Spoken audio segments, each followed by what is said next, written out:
Hi friends, మీ విజయవాడ అమ్మాయి. ఇవాళ curry egg curry. ముందుగా మనం ఒక బౌల్లో ఇలా గుడ్లు తీసుకొని దాంట్లో వాటర్ పోసుకొని మనం పొయ్యి మీద పెట్టుకొని ఒక పావు గంట ఇలా ఉడకనివ్వాలి. లో ఫ్లేమ్లోనే ఉడకాలండి. తర్వాత మరొక బాండీలో ఆయిల్ వేసుకొని ఆయిల్ హీట్ ఎక్కేంత వరకు ఉంచి దానిలోనే పోపు దినుసులు వేసుకొని దానిలోనే కరివేపాకు కూడా వేసుకొని ఇలా చిటపట్లాడేంత వరకు ఇలాగా మూత పెట్టేసుకోవాలి. ఆ తర్వాత వాటిల్లో కొన్ని కట్ చేసిన ఆనియన్స్ని తీసుకొని పచ్చిమిరపకాయలు వాటిని కూడా బ్రౌనిష్గా వచ్చేంత వరకు వేయించుకోవాలి.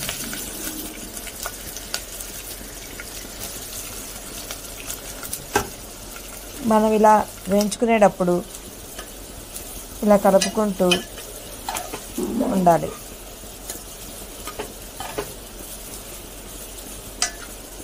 ఆ వేయించుకుంటున్నప్పుడు కాసేపు మూత పెట్టుకొని లో ఫ్లేమ్లో మగ్గనివ్వాలి. ఇలా మగ్గనిచ్చాక దాంట్లో ఒక చెంచా సాల్ట్ వేసుకొని మళ్ళీ కలుపుకోవాలి.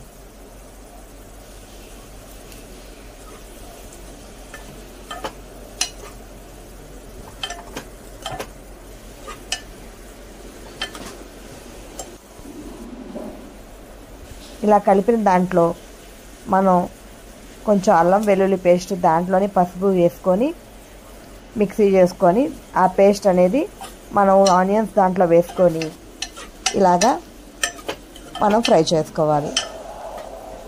ఇలా కలిపాక మనకి పచ్చివాసన అనేది పోయేంత వరకు మూత పెట్టుకొని కాసేపు ఉంచాలి. ఇలా మూత తీసి మనం ఒకసారి చూసుకుంటే మనకి కొంచెం బ్రౌనిష్ వచ్చిన తర్వాత దీనిలోనే మనం టమాటా కూడా వేసుకొని మిక్స్ చేసుకోవాలి. ఇలా కలుపుకుంటూ ఉండాలి.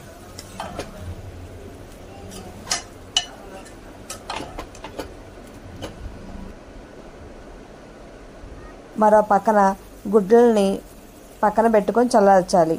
ఇప్పుడు ఈ టమాటాల్లో మనం చెంచాన్నర కారం వేసుకొని ఒక చెంచా గరం మసాలా వేసుకొని మనం కలుపుకోవాలి. ఇలా కలుపుకుంటూ ఒక 2 minutes ఉండాలి.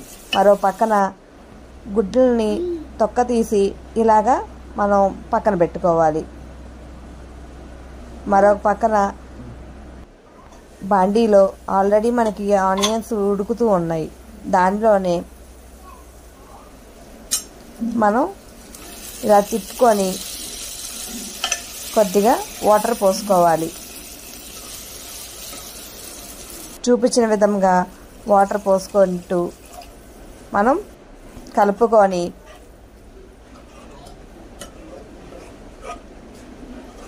మరొక 5 నిమిషాలు మూత పెట్టి లో ఫ్లేమ్లోనే మగ్గనివ్వాలి.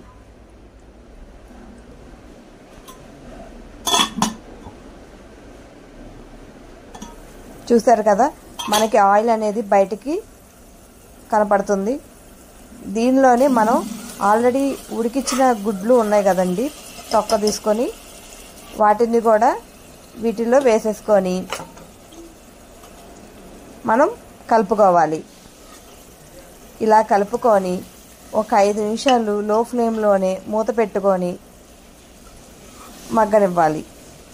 మనకి గుడ్డల్లోకి అనేది మనకి ఈ ఆయిల్ అనేది మనకి మిక్స్ అవుతుంది. అంతేనండి, ఈ విధంగా మనం కర్రీని చేసుకోవడం రెడీ అవుతుంది. మీకు ఈ కర్రీ నచ్చితే ప్లీజ్ సబ్స్క్రైబ్. మీ విజయవాడ అమ్మాయి.